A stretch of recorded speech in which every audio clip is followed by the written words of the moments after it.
Has anyone here been following the Artemis 2 mission where the crew of 4 astronauts went around the moon? Yes. Anybody watch that? Good. So the pilot of that crew is a devout Christian named Victor Glover, who has publicly spoken about his faith on many occasions. But today I want to talk about a different crew member, Commander Reed Weissman. In an interview after the mission, Reed Weissman reported that even though he was not a religious person, he requested to see the Navy chaplain while they were aboard the recovery ship to help him process his experience. He told reporters that, "I saw the cross on his collar and I just broke down in tears." He also described the experience as otherworldly and difficult for humanity to fully grasp.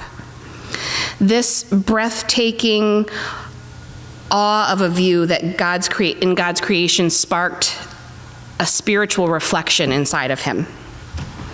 He did not immediately make a declaration of faith, nor have I heard anything else about a religious conversion in the weeks since then, but I think that in that moment, he was taking in the sheer magnitude of the universe and its incredible design.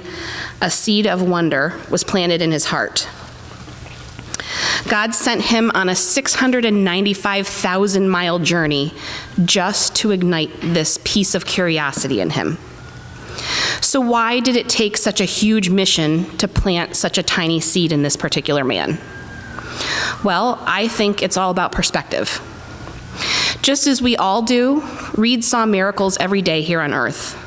A beautiful sunset, the changing of the seasons, a new life being born. Miracles that we see so frequently that we often forget what a miracle they truly are. They've become common and even an expected part of daily life for most people.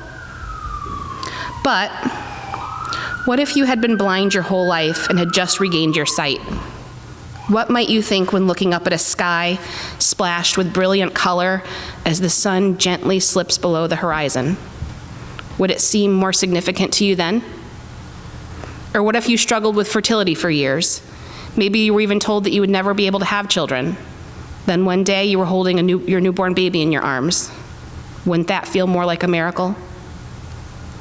There are lots of things in this world that we don't understand or we only see in a certain way. We're so wrapped up in our point of view that we can't see beyond our own perspective. Stop being confined by an invisible boundary that keeps you trapped within your own orbit. When our focus is limited inside ourselves, our vision becomes very narrow. Adjust your attitude. Be a better listener. Grow in your experiences. Expand your thinking. Try looking at things through God's lens instead of your own.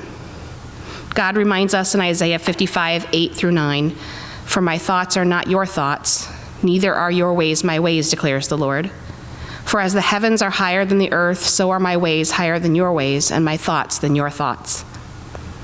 So if there's something in your life that you're struggling to see more clearly, or if you're trying to make sense of something that you just don't understand, remember that sometimes changing your perspective can make a universe of difference.